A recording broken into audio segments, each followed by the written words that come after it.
Broadcasting Region 1. Region 1. This is BBS.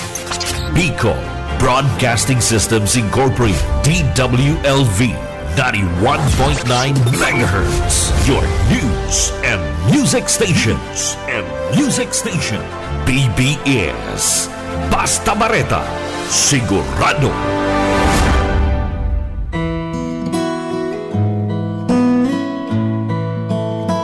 Isang mapagpalang umaga sa ating lahat.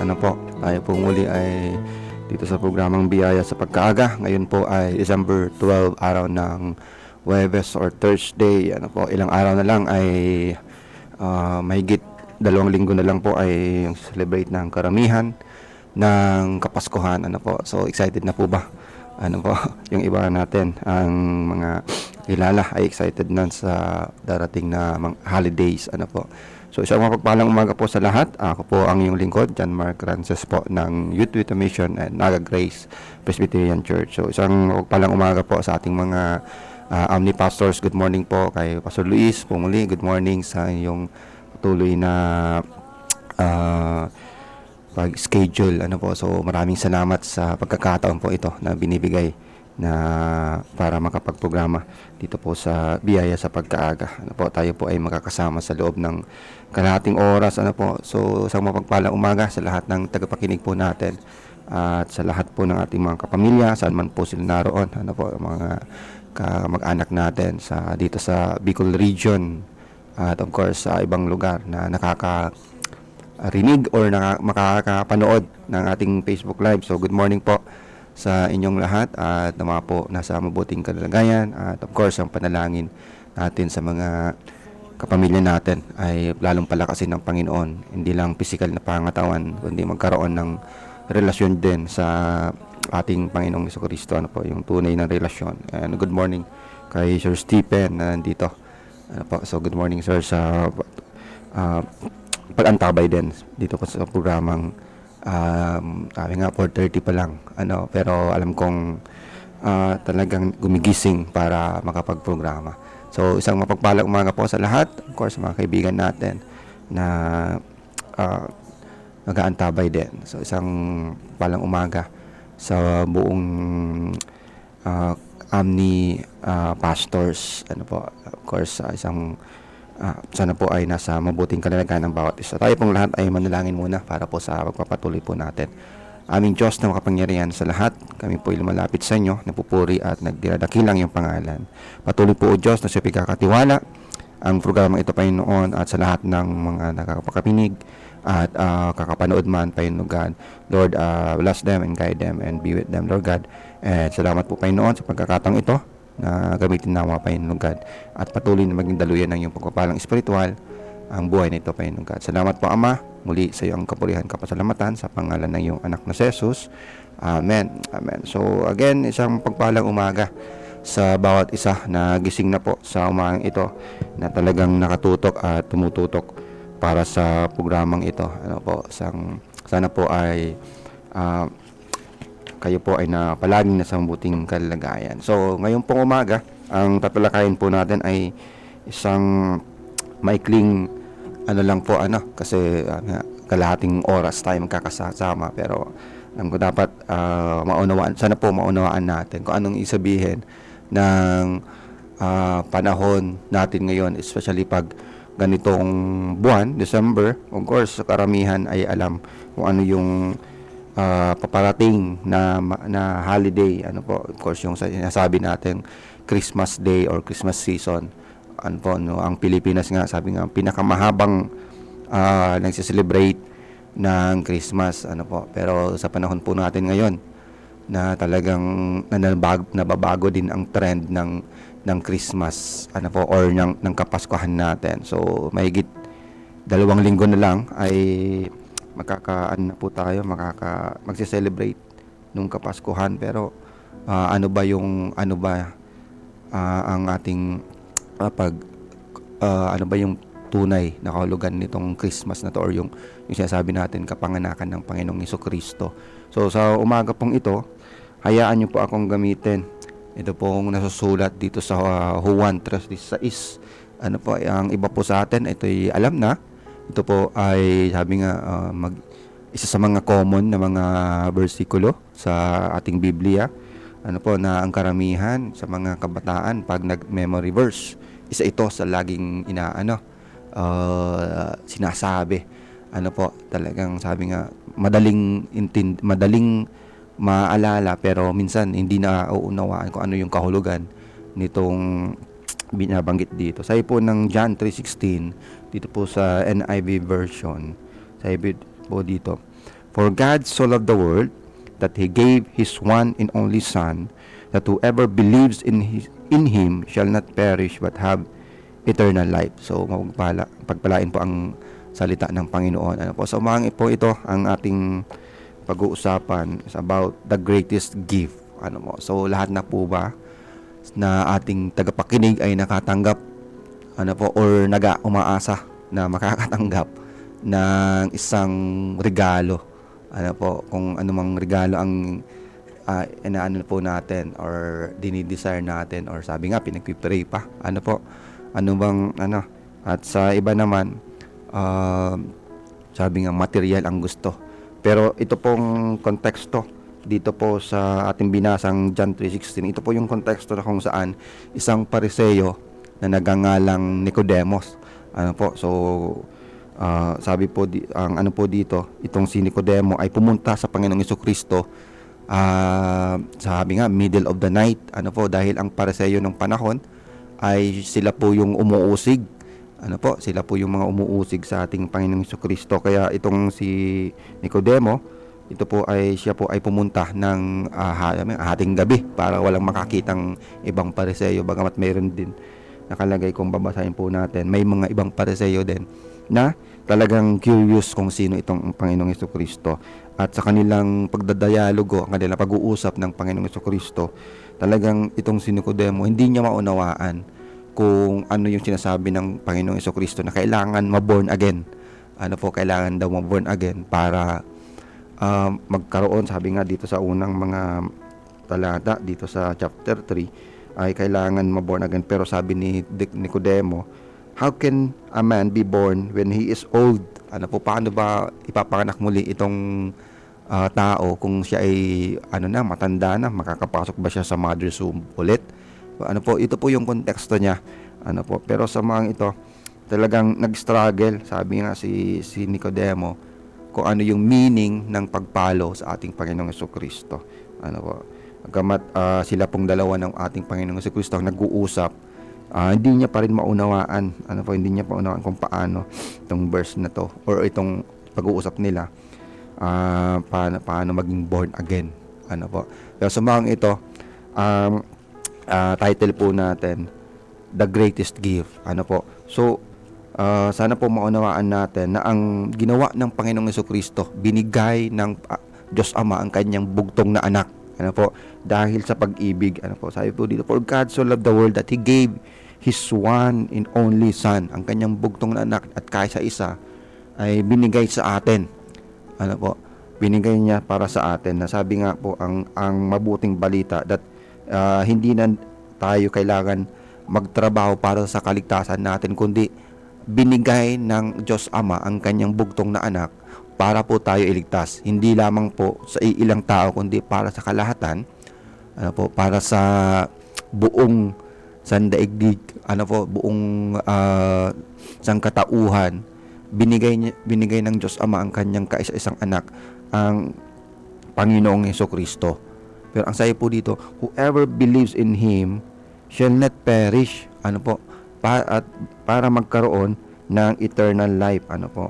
Hindi na tayo kailangan pang mag-try para bayaran yung mga kasalanan natin, kundi sa pamamagitan ng dugo na dumanak sa krus ng Kalbaryo at ang buhay ng Panginoong Jesucristo, yun na po yung kabayaran ng ating kasalanan once and for all.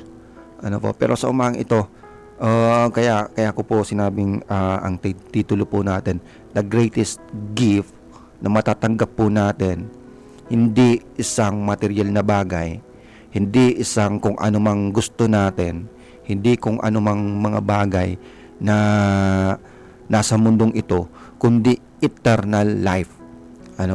Sana po sa lahat ng ating tagapakinig at tagapanood man, sana po maunawaan po natin kung ano yung sabihin ng whoever believes in Him shall not perish but have eternal life.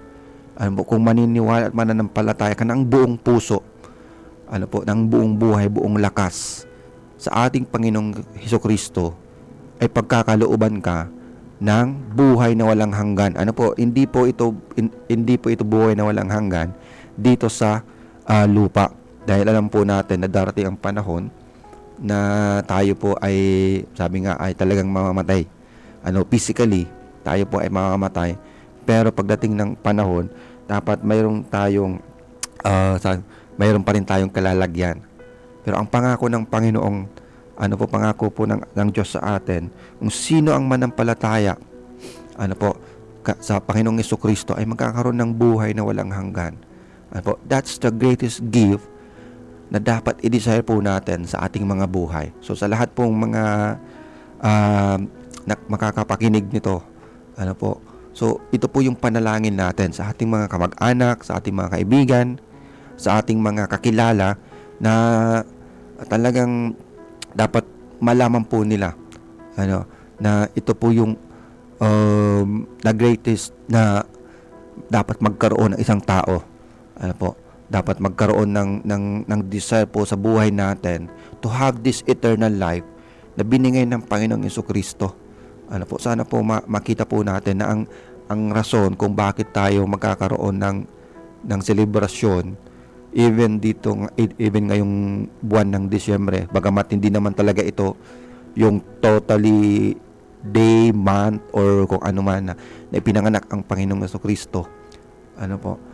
Pero ito yung rason, para sana po ma-desire natin magkaroon tayo nitong pinakadakilang regalong ito. Ang iba po kasi sa atin, ang desire is magkaroon ng kung ano-anong material na bagay. Ang lahat ng bagay po na nandito sa mundo ay lang yan, pansamantala lang po. Pansamantalang makakamtan natin. Pero nawa po sa pagpapatuloy po natin ay makita po natin sarili natin na dapat ang i-desire po ng puso natin, ng buhay natin, yung eternal na buhay at nung pinakadakilang regalo na binigay ng ating Diyos Ama. Yung kanyang bugtong na anak.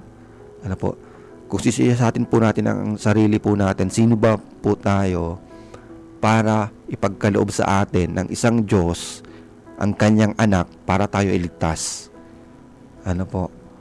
Kaya tayo po ay ang sabi nga, yung talagang may tunay na relasyon sa Panginoong Hesukristo, we are blessed. We are blessed na magkaroon ng buhay na walang hanggan sa piling mismo ng ating Panginoong Diyos. Hindi po dito sa mundong ginagalawan po natin, kundi eternal. Sabi nga, eternal, walang hanggang buhay na kapiling ang Panginoong Hesukristo. So ito lamang po yung pagbabasehan natin sa abang ito, na kung saan iba po kasi excited sa literal na regalo. Ang iba excited sa matatanggap, especially pag ganitong buwan ng taon, yung last month ng buwan last month ng taon, excited ang karamihan makatanggap ng regalo. Of course, masaya naman po makatanggap ng regalo. So how much more na makatanggap ka ng eternal na buhay sa pamamagitan ng Panginoong Hesukristo. So sabihin, mas maganda magkaroon ng regalong ito o makatanggap tayo ng regalong ito sa pamamagitan ng kanyang bugtong na anak, ang Panginoong Hesukristo. So sa lahat po na ating mga kamag-anak, mga kakilala, patuloy po natin silang ipanalangin.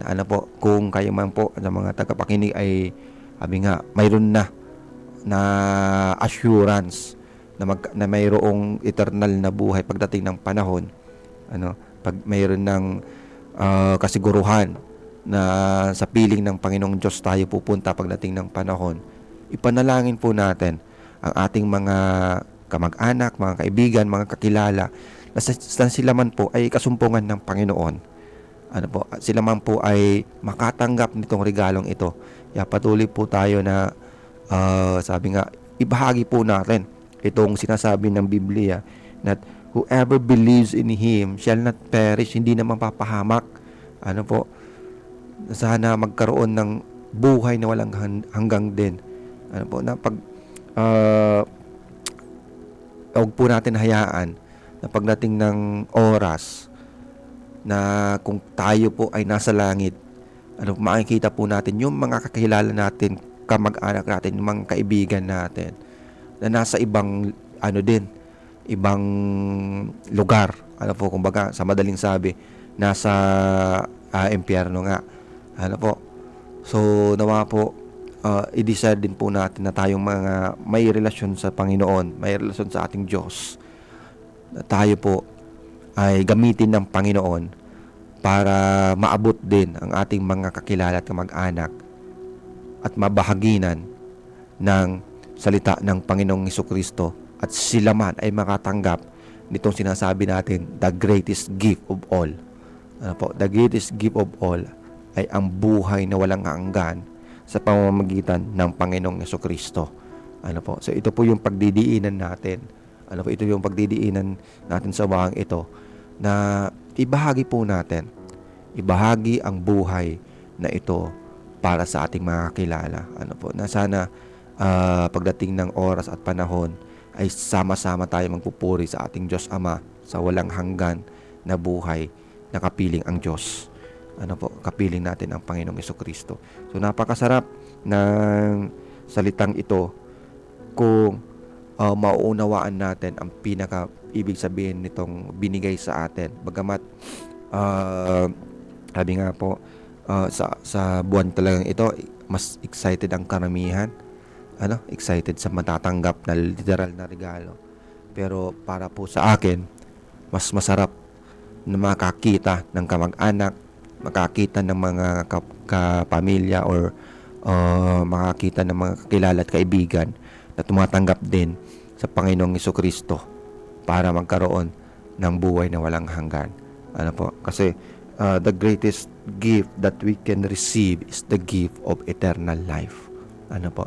Eternal na buhay, walang hanggang buhay na kasama ang Panginoong Hesukristo. Ito po yung eternal na buhay na pinangako, ano po, ng Panginoon, ano po, and forever doon po sa kalangitan na sumasamba at napupuri sa ating Diyos. Po. So bagamat po ang oras po natin ay limitado, so nawa po sa mga tagapakinig po natin, again, kung kayo po ay mayroon ng relasyon sa ating Diyos, ano po, ipanalangin po natin yung mga kakilala natin na sila man po ay magkaroon ng dakilang regalong ito, pinakadakilang regalo, ang buhay na walang hanggan. Ano po, hindi lamang sabi nga regalong literal, kundi regalo, assurance na mapupunta tayo sa langit pag tayo po ay nagtiwala at tinanggap natin ang Panginoong Hesukristo sa ating buhay bilang Diyos at tagapagligtas ng ating buhay. Ano po, sa umagang ito, nawa po sa pagkikinig po natin, ma-realize po natin, ano po, ma-realize natin na sana yung buhay na tinanggap natin sa pamamagitan ng Panginoong Hesukristo, ano po, ay maibahagi din po natin. Maibahagi sa mga kamag-anak natin, kapamilya natin, at kaibigan natin. Ano po, again, the greatest gift that we can receive is the gift of eternal life sa pamamagitan ng Panginoong Hesukristo.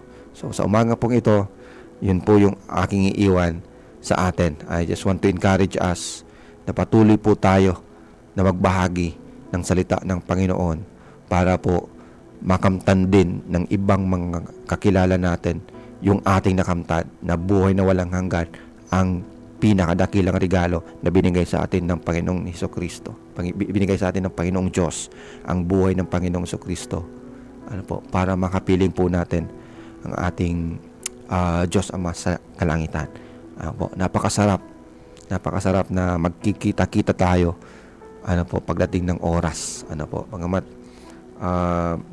ito pong binasa po natin, ang konteksto po nito, yung nakikipag-usap po ang isang Pariseo sa Panginoong Jesucristo. At ito yung isa po ito sa sinabi niya sa kanya, ano po, that for God so loved the world that He gave His one and only Son, that whoever believes in Him shall not perish but have eternal life. Ano po, buhay na walang hanggan. So napakasarap po na magkaroon ng greatest gift na makakamtan po natin sa pamamagitan ng ating Panginoong Jesucristo. Salamat po sa bawat isa na nakapakinig, ano po, na nawa muli desire po natin ang Panginoong Jesucristo sa buhay natin, at yung may relasyon na sa Diyos, i-desire po natin na ibahagi ang buhay ng Panginoong Jesucristo sa ibang gusto natin na makakilala sa ating Panginoong Jesucristo. Ano po? Tayo po yung manalangin sa pagtatapos po natin. Aming Diyos na kumakapangyarihan sa lahat, salamat po sa mga ito. Tunay nga, Panginoon, ang buwan na ito, Lord God, ang isa sa mga excited ang mga tao na makatanggap ng regalo. Pero salamat sa iyong pangako na buhay na walang hanggan na natanggap namin, Panginoon God. The greatest gift of all is the eternal life that you have given to us, Lord God. Lord, salamat po muli sa umagang ito at sa mga tagapakinig po, Panginoon, Lord God. Muli po, O Diyos, salamat sa mga buhay nila, Panginoon, na patuloy na nagdi-desire, Panginoon God, na makilala ka pa, Panginoon God. At patuloy, Panginoon God, na nawa po, Panginoon, ibahagi, Panginoon, ang yung salita sa iba, especially sa mga kamag-anak, kapamilya, mga kaibigan, kakilala, Panginoon, na sila man po, Panginoon God, ay magkaroon ng pinakadakilang regalo na matatanggap nila, Panginoon God. Lord, salamat po. Salamat sa umagang ito. Muli po, O Diyos, patuloy na pagpalain ang radio program na ito, Panginoon, na yung ginagamit, Panginoon God, na naging daluyan ng biyaya, Panginoon, spiritually, Panginoon God, naging kalakasan, Panginoon, ng mga tagapakinig at tagapanood, Panginoon God. Salamat po, O Diyos, muli sa radio station na to, na ginagamit mo din, Panginoon God, para maging daluyan ng pagpapala, Panginoon.